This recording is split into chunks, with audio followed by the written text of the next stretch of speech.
Hola a todos, bienvenidos a Cultívate Tips. Espero tengan un día maravilloso y estén listos para conocer sobre la historia de la geología, en donde hablaremos de qué es la geología, los orígenes de la geología, las ramas de la geología, la importancia de la geología y la experiencia humana, y la geología y la vida cotidiana. Y sin más demora, empezamos. ¿Qué es la geología? La geología procede de la palabra griega geo, que es igual a tierra, y gia, que es igual a ciencia. La geología es la ciencia que estudia la geosfera, es decir, estudia la parte interna y externa del globo terrestre.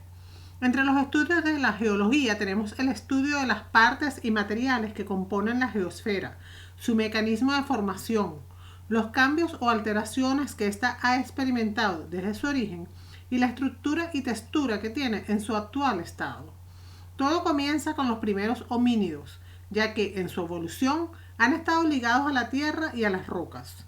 Los primeros intentos por construir herramientas de piedra, temporales o duraderas, hasta el descubrimiento de los metales y diversos minerales que ayudaron a su evolución, contribuyeron a establecer la geología como una ciencia. La geología nació por una parte del deseo del ser humano para entender su entorno y su mundo. El otro empuje era la necesidad de mejorar su entorno. La búsqueda de recursos naturales era mucho más eficiente con un buen conocimiento de los procesos de la Tierra. La naturaleza de nuestro planeta, sus materiales y procesos han sido objeto de estudio durante siglos. Los escritos sobre temas como los fósiles, las gemas, los terremotos y los volcanes se remontan a los griegos, hace más de 2300 años. La geología como ciencia entiende del conocimiento de los materiales y de los procesos geológicos, su descripción, representación gráfica, estructuras, procesos y usos, y de cómo han cambiado con el tiempo. Desde el inicio del conocimiento sobre los materiales naturales, sus propiedades mecánicas, ópticas, magnéticas, se han definido sus usos y aplicaciones, su comportamiento y el de sus análogos sintéticos, y han abierto la puerta al fascinante mundo de la mecánica ondulatoria, ondas mecánicas y electromagnéticas, aplicada al conocimiento de la estructura de los minerales y la geoquímica de las rocas. La disciplina de la geología es tan amplia que se subdivide en muchos campos o especialidades diferentes, como la astronomía, la física, la química y la biología. Orígenes de la geología como ciencia.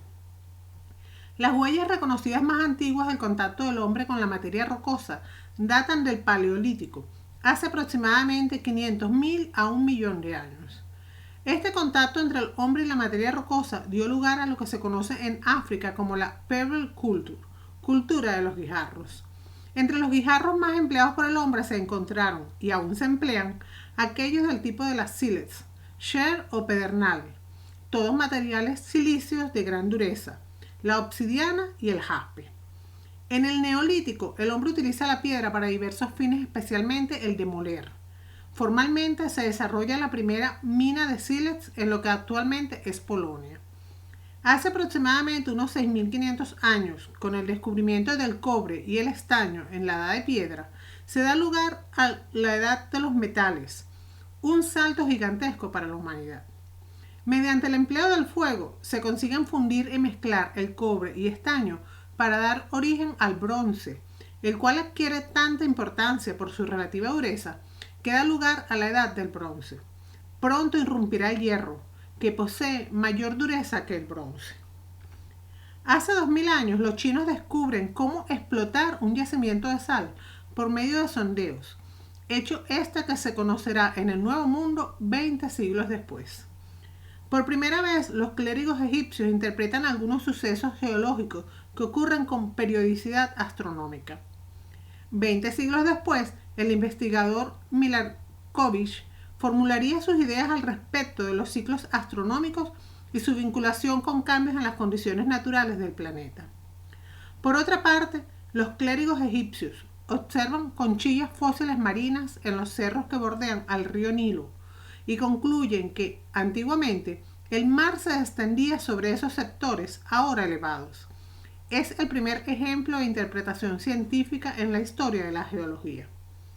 En Sicilia, Agrigento, La ciudad se alumbra a petróleo desde el siglo I, constituyendo el primer registro de empleo civilizado de este combustible natural. En Ática se realiza la primera exploración subterránea plumbo-aurífera, con la realización de una mina subterránea bien desarrollada, con chimeneas, galerías, socavones, etc. Los griegos siguen realizando interpretaciones geológicas, sobre todo de estratigrafía y correlación geológica de sedimentos. Pitágoras es un excelente intérprete de procesos geológicos. Nada muere en este mundo. Las cosas no hacen sino variar y cambiar de forma. Demócrito, un siglo después, es el primer intérprete sedimentológico griego, la selección de guijarros en playas. Empédocles, por su parte, es un excelente vulcanólogo que estudia las lavas del Etna. Platón es el primero en admitir que la deforestación de Grecia produjo erosión y pérdida de suelos. Aristóteles es también un eximio intérprete de eventos geológicos. Fundamenta por primera vez algunos aspectos de hidrología superficial y subterránea. Anaxágoras interpreta la duración de los procesos naturales. Teofrastro escribe el primer tratado de geología, desgraciadamente perdido.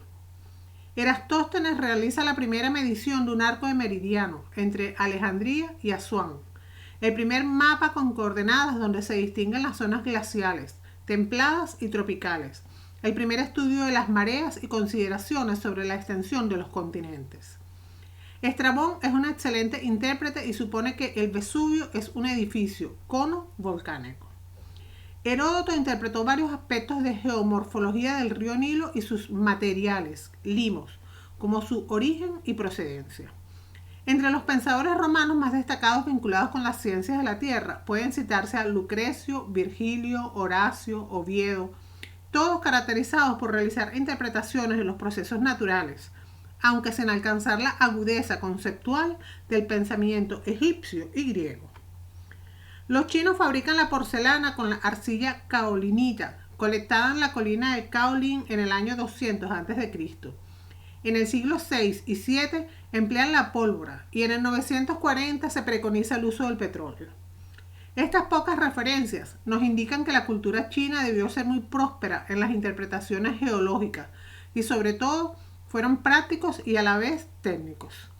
En el mundo árabe se destaca Arisena, estudioso de Aristóteles y excelente intérprete de procesos naturales al describir los pliegues, las flexuras de capas sedimentarias originalmente horizontales. Unaim ibn Ishaq es el primer cristalógrafo al descubrir que el rubí y el zafiro son variedades de un mismo mineral. Freiberg, en Alemania, es el primer centro minero de Europa hacia 1170, constituyendo un núcleo del estudio de la mineralogía mundial por la riqueza en especies minerales del distrito minero. En el año 1590, Zacarías inventa el primer microscopio, el cual ayudaría posteriormente al estudio de los restos fósiles pequeños, al estudio de las especies minerales, actualmente más de 2200, y al estudio de las rocas, petrografía. Leonardo da Vinci realiza, entre muchas cosas, la primera interpretación de evaporación de aguas ricas en soluciones de cationes, dando el primer paso en el mundo de la geoquímica con su interpretación, que en realidad es la petrogénesis de las evaporitas, estratos depositados a partir de soluciones hiperconcentradas. Leonardo levantó el primer perfil geológico del que se tiene noticia. Además, interpretó correctamente el origen de los fósiles y de las rocas evaporitas. En Alemania, George Bauer, que se hacía apodar y firmaba Agrícola, escribe dos obras geológicas trascendentales que aún hoy en día son estudiadas por los alumnos de grado. Bauer es considerado el fundador de la mineralogía, con sus obras De Natura Fossilum, aparecida en 1530, y la famosa De Re Metallica, aparecida en 1546. Su gran mérito: sistematiza la geología y sus métodos de estudio. A él se debe la primera descripción ordenada de los minerales. En Francia, Bernard Palissy describe la obra Discurso admirable de las aguas y las fuentes. De 1575 a 1584 dicta el primer curso libre de geología en París. En Gales, George Owen fundamenta la estratigrafía en su History of Pembrokeshire, redescubierta 2 siglos después por William Smith. En el siglo XVII. Antes del siglo XVII, el término latino medieval geología se oponía al de teología y hacía referencia a todo aquello que tuviese que ver con la vida terrenal. Pero ya con la técnica de la imprenta en pleno auge, pasan al papel muchísimas ideas y teorías sobre la interpretación de los fenómenos geológicos. Se destacan aportes en el campo de la mineralogía, hidrología y paleontología. En años posteriores se desarrollaron una serie de trabajos que, si bien no tuvieron una gran incidencia en la ciencia de la época, prepararon el ambiente para el establecimiento de la geología como ciencia con instrumental metodológico propio, el principio de las causas actuales. Hillebrand constató que la declinación magnética varía con el tiempo. A. Kircher señaló en 1664 el aumento de la temperatura de la Tierra conforme se profundiza en ella. N. Stetton es la figura más destacada entre los precursores. Observó la constancia de los ángulos diedros en los 200 cristales de una misma especie mineral. Indicó los terrenos se disponen en capas sucesivas, siendo las más profundas las más antiguas, estratigrafía. Señaló también la deformación de las rocas y la manera de datar la deformación, que es geología estructural. Por desgracia, su obra fue mal conocida y no ejerció una influencia decisiva o siquiera importante en su época. Hasta este siglo, el interés principal estuvo en el conocimiento de la Tierra y sus elementos. Se centraron en interpretar el problema de los fósiles.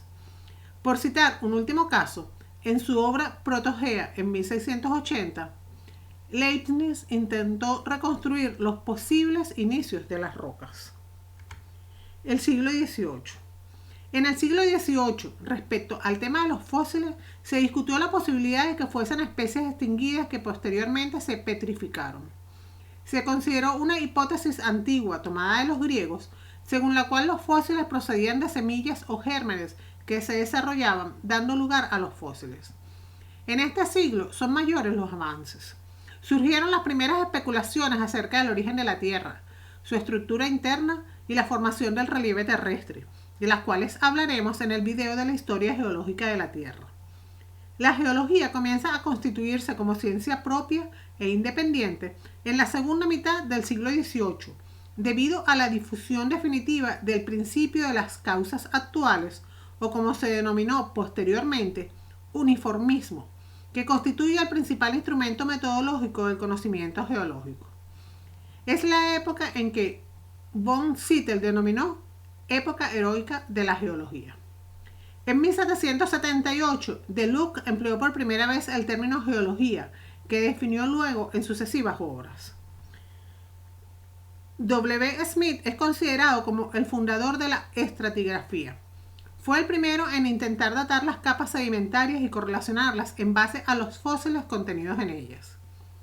En 1775, Werner, profesor de geología y mineralogía en la Escuela de Minas de Freiberg, observando que una gran cantidad de rocas se formaban en el mar, atribuyó este origen a todas las rocas, creando la llamada Escuela Neptunista, que tuvo fuertes partidarios durante casi un siglo.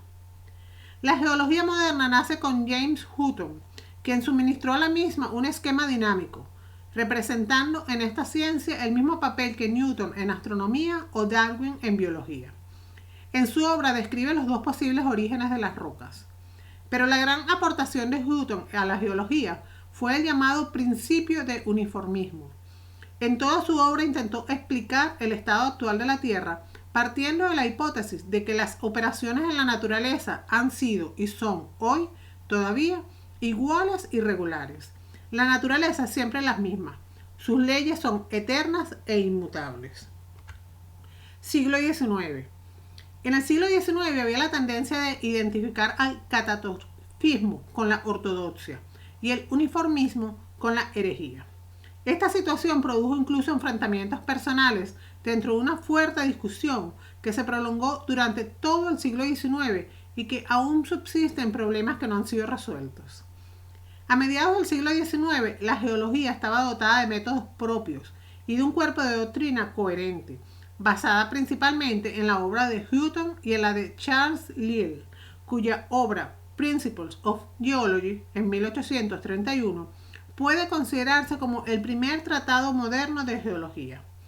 Con esta obra, el principio del uniformismo tuvo una gran difusión y la controversia entre uniformistas y catastrofistas adquirió su mayor virulencia.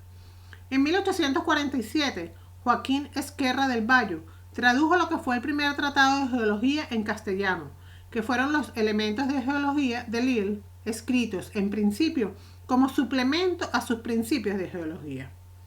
Con el tratado de Lyell comienza el desarrollo de la geología moderna y el período que Prouvost denominó de los geólogos completos y que duró hasta 1930. En efecto, aunque había aparecido ya la mayoría de las ramas del estudio de la Tierra, el desarrollo alcanzado por cada una de ellas no era suficiente como para motivar una especialización de los geólogos. El campo de la paleontología experimenta en este siglo un gran impulso. Aquí el problema es el origen de los diversos seres vivos. Para Lamarck, las especies provienen unas de otras. Es la escuela transformista. Para Cuvier, las especies son fijas e inmutables. Los cambios registrados en las faunas fósiles los atribuye a revoluciones ocurridas en el globo terrestre en el pasado. Estas revoluciones suponen el total exterminio de la vida y su posterior recreación. Es la escuela fijista. Son dos concepciones antagónicas del mundo que afectan no solo a las ciencias de la naturaleza, sino a la filosofía, a la religión y al concepto que el hombre tiene entonces de sí mismo. En 1859, Charles Darwin publica su libro El origen de las especies, que sienta las bases de la moderna teoría evolucionista. En el siglo XX es cuando ya, con los descubrimientos de la paleontología y de la genética, el equilibrio se decanta por una forma definitiva por la escuela evolucionista. Hutton y de Darwin obtuvieron gran relevancia en el desarrollo de las ciencias geológicas. Los dos casos son un magnífico ejemplo de la necesidad que una ciencia tiene del soporte de una gran teoría general, que le permita generar hipótesis en una determinada dirección. El siglo XX es el siglo de la división y especialización de las ciencias geológicas. A principios del siglo ya estaban desarrolladas la estratigrafía, la mineralogía y la petrología. Surgen en este siglo nuevas especializaciones como la sedimentología, la geomorfología, la vulcanología, entre otras numerosas ramas aplicadas, tales como la geología del petróleo, la hidrogeología, la geotecnia, etc. El progreso de otras ciencias y con ello la creación de nuevas técnicas y métodos instrumentales ha tenido también como consecuencia el nacimiento de nuevas ramas geológicas. Fue Alfred Wegener quien propuso una estructura dinámica de la Tierra con su idea de la deriva de los continentes, desarrollada en su libro en 1915, logrando la difusión de la idea del movimiento continental, debido al amplio número de datos que incluyó en su trabajo. Recientemente, Belousov ha propuesto en 1967 la teoría de la oceanización. La actual tectónica de placas, corrigiendo los errores o inexactitudes de la teoría de Wegener, es la heredera de su espíritu, la gran teoría globalizadora de la geología, mundialmente aceptada desde hace 2 décadas, pero aún objeto de discusión por parte de algunos científicos. En los siglos XIX y XX, fundamentalmente, los progresos de la geología consisten en la introducción de las medidas, geomatemática, y en las consideraciones de las frecuencias o de las probabilidades de realización de los fenómenos, geoestadística. De esta manera, la geología pasa del estudio puramente cualitativo o descriptivo a un estudio que comprende lo cuantitativo. El advenimiento de la Segunda Guerra Mundial influyó notablemente en las distintas ciencias, queriendo todos tener el dominio del mejor conocimiento. La carrera por el manejo de las técnicas y métodos geológicos está en una situación de incesante crecimiento, siendo el logro más remarcable de este siglo, sin duda, la teoría de la tectónica de placas, la deriva continental y la expansión del suelo oceánico. Ramas de la geología. Cristalografía. Los minerales presentan generalmente un carácter cristalino, motivo por el cual se desarrolló la cristalografía para el estudio de sus características simétricas u ordenación regular de los átomos. La espeleología estudia la morfología de las cavidades naturales del subsuelo. En ella se investigan, se topografían y se catalogan todo tipo de descubrimientos subterráneos. La estratigrafía trata del estudio e interpretación de las rocas sedimentarias estratificadas y de la identificación, descripción, secuencia, tanto vertical como horizontal, cartografía y correlación de las unidades estratificadas de rocas. Al estudiar la disposición, carácter y relación entre los diferentes estratos o capas que componen la corteza terrestre, especialmente desde el punto de vista de su formación, pueden establecerse su clasificación cronológica.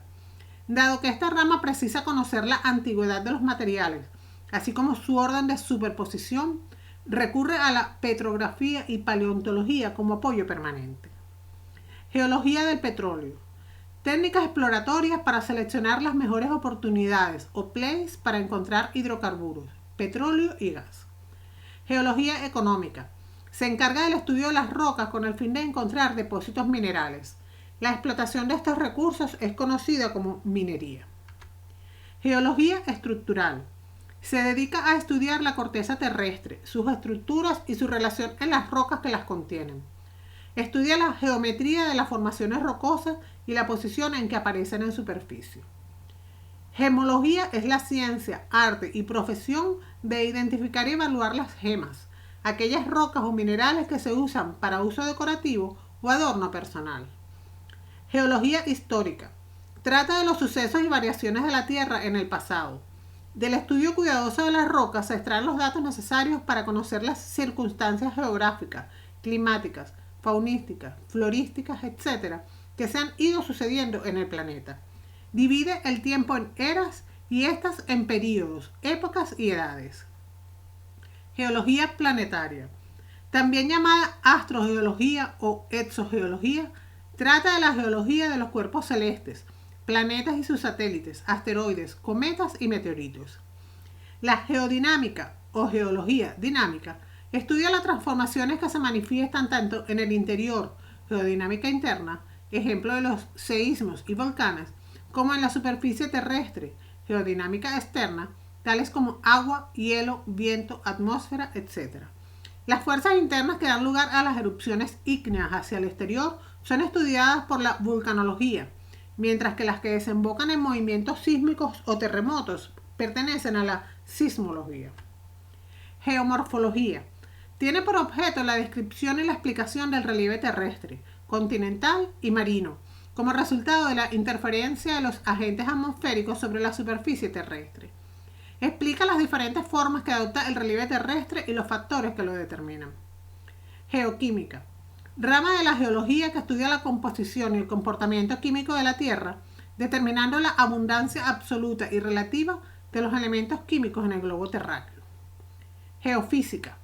Estudia la Tierra desde el punto de vista de la física y su objeto de estudio está formado por todos los fenómenos relacionados entre la estructura y el entorno, de los procesos y propiedades físicas, magnetismo, color, densidad, elasticidad, etc., relacionadas con la Tierra. Estudia los fenómenos físicos a los que está sujeta la Tierra. Geodesia.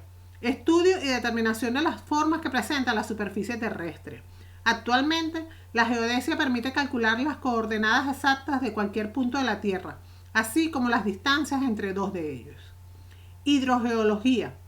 Rama de las ciencias geológicas que estudia las aguas subterráneas en lo relacionado con su origen, su circulación, sus condicionamientos geológicos, su interacción con los suelos, rocas y humedales, su estado líquido, sólido y gaseoso y propiedades físicas, químicas, bacteriológicas y radiactivas y su captación. Mineralogía. Estudia todas las propiedades de los minerales, es decir, de los componentes químicos no orgánicos de la corteza terrestre. Se centra especialmente en su forma externa, su fina estructura, cualidades físicas y químicas y sus condiciones de formación. Las propiedades físicas de los minerales son estudiadas por la física mineralógica, las propiedades químicas por la química mineralógica y la formación y transformación de los minerales y sus asociaciones por la paragénesis mineral, es decir, cómo se encuentran en el planeta en sus diferentes estados de agregación. Paleontología. Ciencia que estudia los seres del pasado o las muestras de su actividad que se encuentran fosilizadas en los estratos de la corteza terrestre e interpreta el pasado de la vida sobre la Tierra a través de los fósiles. Tomó carácter a inicios del siglo XIX y en la actualidad se divide en numerosas ramas: paleozoología en animales, paleobotánica en vegetales, paleobiología en los seres vivos, paleobiogeografía en la distribución geográfica de los seres vivos, paleoecología en la relación con el ambiente, micropaleontología, microorganismos fósiles, etc. Parte de sus fundamentos y métodos son compartidos con la biología. Petrología, también llamada litografía, del griego lito, piedra, es la rama de la geología que estudia el origen y composición de las rocas, especialmente en sus aspectos descriptivos y clasificatorios. Nació como una rama de la mineralogía en el siglo XVIII, adquiriendo enseguida categoría de ciencia independiente gracias a los trabajos de Werner, Humboldt y otros autores. Recientemente el análisis químico, la observación microscópica y el empleo de la luz polarizada han permitido establecer la clasificación de las rocas y minerales sobre bases verdaderamente científicas.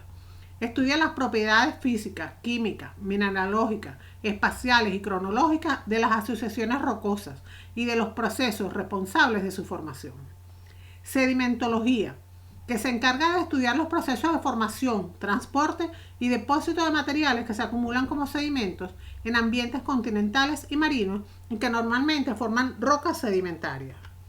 Sismología, se encarga del estudio de terremotos y la propagación de las ondas elásticas, sísmicas, que estos generan por el interior y la superficie de la Tierra. Vulcanología, se dedica al estudio de los volcanes, la lava, el magma y otros fenómenos geológicos relacionados. El término vulcanología viene de la palabra latina vulcanus, vulcano, el dios romano del fuego.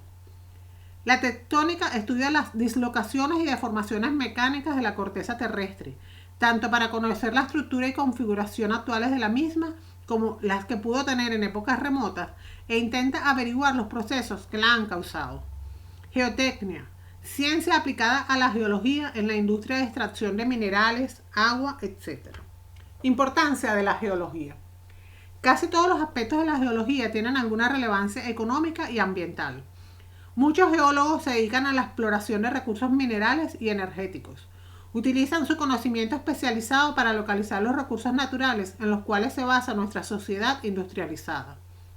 Conforme aumenta la demanda de estos recursos no renovables, los geólogos están aplicando los principios fundamentales de su ciencia en forma cada vez más adelantada, en un intento de centrar su atención en áreas de alto potencial para el avance económico. El geólogo es un profesional en el que se unen la formación del naturalista y una adecuada preparación técnica. El punto de vista del naturalista lo convierte en un científico que le permite comprender la naturaleza, cuyos sistemas y procesos son a menudo muy complejos. La formación técnica lo capacita para medir y cuantificar los recursos naturales y los procesos que suceden en ellos. Aunque localizar los recursos minerales y energéticos es un extremo importante, también se pide a los geólogos que empleen su experiencia para tratar de resolver muchos problemas ambientales. Algunos geólogos se dedican a buscar agua subterránea para las necesidades siempre crecientes de las comunidades e industrias, o a inspeccionar la contaminación de las aguas de superficie y subsuelo, así como a proponer formas de limpiarlas. Los ingenieros geólogos ayudan a ubicar lugares seguros para presas, depósitos de desecho y plantas de energía, además de proyectar edificios resistentes a los terremotos. Los geólogos también se ocupan de predicciones de corto y largo alcance sobre terremotos y erupciones volcánicas y sobre la destrucción potencial que implicarían. Además, colaboran con los planificadores de la defensa civil en la elaboración de planes de contingencia para el caso en que ocurrieran esos desastres naturales. La geología y la experiencia humana. Mucha gente se sorprende de la medida en que dependemos de los geólogos en nuestra vida diaria, así como de las numerosas referencias que se hacen a ella en las artes, la música y la literatura. Las rocas y los paisajes se representan en forma realista en muchos bosquejos y pinturas, como por ejemplo La Virgen y el Niño con Santa Ana de Leonardo da Vinci, San Francisco en Éxtasis y San Jerónimo de Giovanni Cellini y Los Espíritus Afines de Asher Brown. Abunda la referencia a la geología en los cuentos alemanes de los hermanos Grimm y en El viaje al centro de la Tierra de Julio Verne. Se describe una expedición a las entrañas de nuestro planeta. Hasta en las historietas cómicas se hallan alusiones a la geología. La geología también ha desempeñado un papel importante en la historia. Ha habido guerras para el control de los recursos naturales, como el petróleo, oro, plata, diamantes y otros minerales valiosos. A lo largo de la historia se han levantado y caído imperios por la distribución y explotación de los recursos naturales. La configuración de la superficie terrestre o su topografía, moldeado por los agentes geológicos, desempeñan un papel crucial en las tácticas militares. Las barreras naturales como las cadenas montañosas y los ríos han servido frecuentemente de fronteras políticas. ¿Cómo afecta la geología a nuestra vida cotidiana? Destructoras erupciones volcánicas, devastadores terremotos, desastrosos derrumbes, grandes marejadas, inundaciones y sequías son acontecimientos motivo de encabezado de prensa, porque afectan a mucha gente, aun cuando no podemos prevenir la mayoría de estos desastres naturales. Cuando sabemos más de ellos, más capaces somos de predecirlos y posiblemente de controlar la severidad de sus efectos. El movimiento ambiental ha obligado a todo el mundo a mirar más de cerca nuestro planeta y el delicado equilibrio entre sus diversos sistemas. La creciente complejidad y la orientación tecnológica de la sociedad deben servir para entender mejor la ciencia y así tomar decisiones correctas respecto a la elección de aquellas cosas que afectan nuestras vidas. Estamos conscientes de algunos de los aspectos negativos de la sociedad industrializada, como los problemas relativos a la disposición de los desechos sólidos, el agua subterránea contaminada y la lluvia ácida. La mayoría de la gente está inconsciente del grado en que la geología afecta su vida y comprende la conexión entre la geología y problemas como los recursos energéticos y minerales no renovables, además de la disposición de desechos y la contaminación. Mucha de la electricidad que se utiliza para que funcionen los equipos electrodomésticos proviene de la quema de carbón mineral, petróleo o gas natural, o el uranio que se consume en las plantas nucleares generadoras. Son los geólogos quienes localizan el carbón mineral, el petróleo y el uranio. Los alambres de cobre o de otros minerales por los que corre electricidad se fabrican de materiales que se obtienen como resultado de la exploración minera. Los edificios deben su existencia misma a los recursos geológicos. Unos cuantos ejemplos son los cimientos de concreto. Esta es una mezcla de arcilla, arena, grama y cal. El muro seco, hecho principalmente de yeso mineral. Las ventanas. El cuarzo mineral es el ingrediente principal en la elaboración de vidrio. Y las tuberías de metal y plástico del edificio. Los metales presiden de los yacimientos mineros. Y los plásticos se elaboran con toda probabilidad en la destilación del petróleo. También el automóvil o el transporte público es movido y fabricado por algún tipo de producto derivado del petróleo o está construido con aleaciones de metales y con plásticos. Asimismo, las carreteras y los rieles usan para la construcción materiales geológicos como la grava, el asfalto, el concreto o el acero. Todos los minerales son resultado de procesamientos de recursos geológicos. Es obvio que la vida en sociedad depende directamente del consumo de materiales geológicos, ya sea como individuos o como sociedad. El uso y abuso de los recursos geológicos puede afectar el delicado balance de la naturaleza y alterar irrevocablemente nuestra cultura, al igual que nuestro ambiente. Hemos llegado al final de la explicación. Espero les haya gustado. No olvides suscribirte a Cultívate Tips si aún no lo haces. Darle al botón de me gusta si te ayudé a conocer mejor este tema. Y puedes dejar tus dudas y comentarios sobre el video en la sección de comentarios. Además, ahora puedes seguirme en mis redes sociales de Cultívate Tips. Que tengas un lindo día. Adiós.